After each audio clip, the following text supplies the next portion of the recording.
maintenance. Niyugan. May puno ng mangga. Na kung ano pa. Yan po yung pinagkakaabalahan namin. Yan, bago lang po kami nagpopra. Tapos yun, may mga kahoy na naka-arrange. Sa kapatid ko yan. Yan naman sa likod. Tapos yun sa kapatid ko. Din yan, mga kahoy. Morning, universe! Pinagkakabalahan Michelle. sa umaga. Marquez. Tapos nililinis. Luck sa'yo.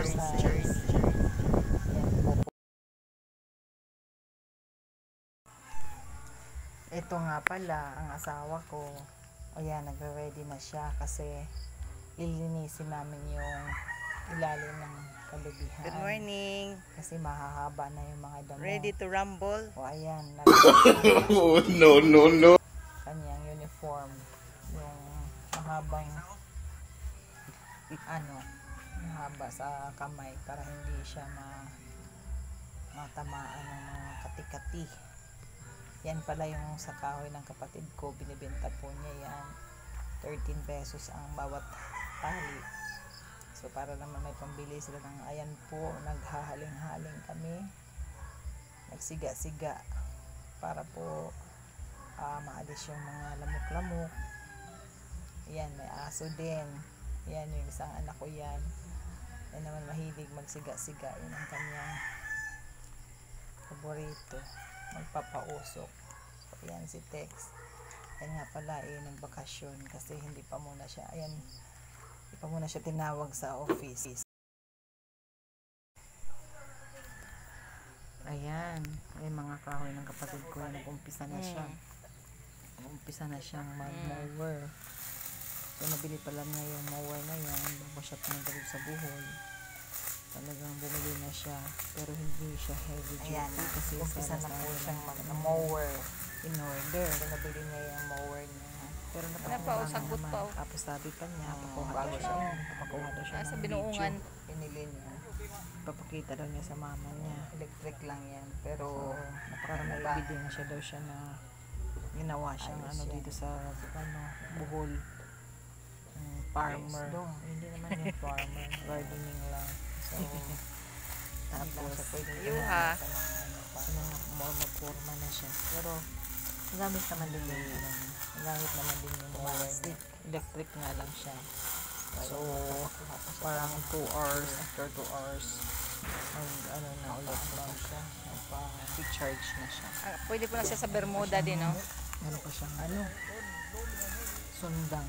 Meron sa pagiliran niya. Kasi taksa talaga siya sa gilid niya. Farmer. Sa jardinero. Wala man kalito sa likod raman to. Sa mama niya. So, ayan. Kasi guys, hindi naman yan. Manay gwapo kay saya, ha? Tuto lahat ang gawa na yan. Manay bagay sa iya. Kasi lumakay lang siya ng barko. Ayun, retired na. Good morning. So, ayan. Kasi Pakuha ko na siya. Kabalo de kaya na. Bait-bait de. mower. Kaya yan. Hinahasan man yung kanyang sundang para tumalas. Damo, napilayan. Putol na yung Tanggalin daw niya mga damo ay maano na yung kanyang bumili pa siya ng sarili niyang lagaraw. Kailangan niya muna. Kala mo naman marunong niya matuto. So ito yung evidensya, pati suot niya. Kasi nahasa Kaano pa, sinacharge pa pati niya. suot niya. Uniform pa talaga, oh. So yung ginahasa niya para probinsya na putol ka agad ang mga damo. Saali ka na kay Cardo dong. Hindi naman siya. Dito sa aming nayon. Sinalbog kaya kay Panday. Ang Panday. Yung mga kamay niya. Ano ito? Paslot kasi siya. Bari. Paslot siya. Ganyan siya. Kung siya sanay. Paslot. Ay, Bing. Marami ka natutunan. Ano siya? Magbait. Kailangan siyang Kung paano magbait na. palasin talaga. Siya. Para mas Diba, ibahan mo? Imong pagkakaputol ng damo.